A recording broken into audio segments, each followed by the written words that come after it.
YouTube फॅमिलीला माझा जय भीम.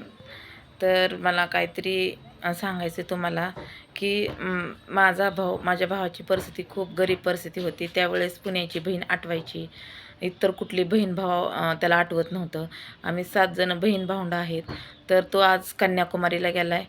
तर सगळ्या बहीण भावंडाला त्यांनी विचारलं, तुम्हाला यायचं का नाही. एक बहिणीला घेऊन गेला, पण मला नाही विचारलं. त्याच्या सुखादुःखात मी त्याला सपोर्ट केला. खूप सुखात माझ्यासोबत नाही, पण दुःखात तो माझ्याकडे, त्याचं दुःख असलं की माझ्याकडे याचा तेव्हा मी त्याला सपोर्ट केलेला आहे. तर चला, की मला पण असं वाटतं की माणसं ओळखण्यात थोडा मी उशीर केला, आणि मी आत्ता ओळखायला सुरुवात झाली माझी, की माणसं कोण कसं असतं, कोण सख्खीसुद्धा कापले नसते, आपल्या रक्तातले सुद्धा कापले नसतात.